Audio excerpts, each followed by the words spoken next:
关系别有泪，收走了我周围所有。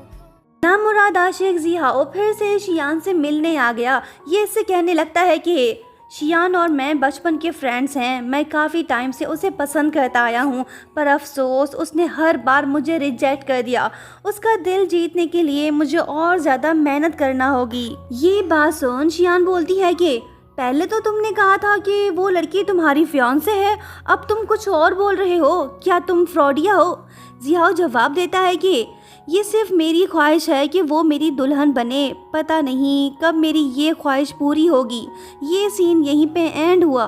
उसके बाद हमें पता चलता है कि मिंगयू की एक ब्यूटीफुल गर्लफ्रेंड थी जिसे वो आज तक भुला नहीं पाया। जब शियान उसकी फ़ोटो देखती है तो सोचती है कि क्या मिंगयू अब भी उससे प्यार करता है। लो जी, लड़का भी आ गया, ये कुछ कहना चाहता है। लड़की बोलती है कि पहले तुम बोलो। लड़का बोलता है कि नहीं, पहले आप। शियान इससे पूछती है कि क्या तुम किसी को पसंद करते हो? वो जवाब देता है कि हाँ, मैं एक लड़की से 3 साल पहले मिला था और मुझे उससे प्यार हो गया। ये बात सुन शियान जेलस होके कहने लगती है कि ओ अच्छा, क्या वो लड़की प्यारी है? वो बोलता है कि हाँ, काफ़ी क्यूट है। फिर शियान इससे पूछती है कि क्या वो मुझसे भी ज़्यादा खूबसूरत है?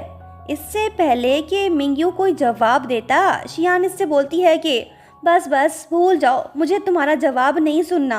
तभी मिंगयू के फ़ोन में नोटिफिकेशन बजता है, इसे जाना होगा। जब ये वहाँ से चला जाता है तो शियान और भी ज़्यादा जेलस होती है और सोचती है कि क्या वो डेट पे तो नहीं गया? बेवकूफ़ हूँ मैं इतना गुस्सा क्यों हो रही हूँ? अपना खून क्यों जला रही हूँ? वो जिसे चाहे पसंद करे, मुझे क्या? उसके बाद होता ये है कि शियान को एक बॉक्स मिलता है। जब उसे ओपन करती है तो उसके अंदर एक इयररिंग होती है। ये देख शियान कहने लगती है कि ये तो बिल्कुल वही इयररिंग है जो 3 साल पहले मैंने खो दिया था। फ्लैशबैक में हम देखते हैं कि जब शियान मिंगयू से मिली थी तब उसकी एक इयररिंग वहीं पे गिर गई थी। बाद में मिंगयू ने उसे अपने पास रख लिया था। प्रेजेंट में ये सब याद आते ही शियान बोलती है कि क्या वो मिंगयू था? दूसरी तरफ हम देखते हैं कि मिंगयू एक जगह पे छुपा बैठा है ताकि ये हाइड्रा के लोगों की एक्टिविटी पे नज़र रख सके। तभी एक पर्सन आके इसके सर पे ज़ोर से डंडा दे मारता है। इसने उस बंदे को तो लेटा दिया पर अब खुद की हालत ठीक नहीं है। इसे चक्कर आ रहे हैं और ये बेहोश होके गिर पड़ा। और वहीं दूसरी तरफ शियान काफ़ी परेशान दिखाई दे रही है। कहने लगती है कि वो अब तक वापस क्यों नहीं आया? कहीं वो मुसीबत में तो नहीं है? इस बार मैं उसे बचाऊंगी। शियान तो घर से निकल पड़ी ताकि ये मिंगयू को रेस्क्यू कर सके। अंधेरी रात है। शियान को खुद से ज़्यादा मिंगयू की फिक्र है। ये उसे तलाश कर रही है। मिंगयू तो इसे मिल गया पर वो बेहोश पड़ा है। अब शियान इसे कैसे घर वापस ले जाए? वो कहने लगती है कि घबराओ मत, मैं तुम्हें कुछ होने नहीं दूंगी। फिर शियान इसे लकड़ी के पट्टे पे लिटा देती है ताकि ये इसे आसानी से घर ले जा सके। शियान ने तो सच में कमाल ही कर दिया। ये मिंगयू को सही सलामत घर वापस ले आई। लड़का बेड पे सोया पड़ा है। जब शियान वापस जाने लगती है तो वो इससे बोलता है कि मत जाओ प्लीज़, मेरे पास रहो। और सीन तो रोमांटिक सा हो गया और लड़का सो गया। शियान बोलने लगती है कि अब से मैं तुम्हें प्रोटेक्ट करूंगी। सुबह हो गई, दोनों साथ सोए पड़े हैं। जैसे ही इन दोनों की आंख खुलती है तो एक दूसरे को देख ये फौरन से उठ पड़ते हैं। मिंगयू शियान से पूछता है कि तुम्हारा हाथ इंजर्ड कैसे हुआ? वो जवाब देती है कि कुछ नहीं, हल्का सा कट है, ठीक हो जाएगा। मिंगयू कहता है कि सॉरी, मैंने तुमसे कहा था कि मैं तुम्हारी हिफाजत करूंगा, लेकिन मैं नाकाम रहा। ये बात सुन शियान जवाब देती है कि कोई बात नहीं, हमारा प्रोटेक्शन म्यूचुअल है, हम एक दूसरे को प्रोटेक्ट करते रहेंगे। मिंगयू शियान से पूछता है कि तुमने कल रात अलार्म क्यों प्रेस किया था? शियान जवाब देती है कि तुमने देर कर दी थी, मुझे तुम्हारी फिक्र हो रही थी, तभी मैंने अलार्म प्रेस किया। ये बात सुन मिंगयू बोलता है कि लाओ मुझे अपना हाथ दो, मैं इस पे मरहम लगा देता हूँ। शियान खुद से बातें करते हुए कहने लगती है कि मैं सभी विलेज वालों से वाकिफ हो गई हूँ।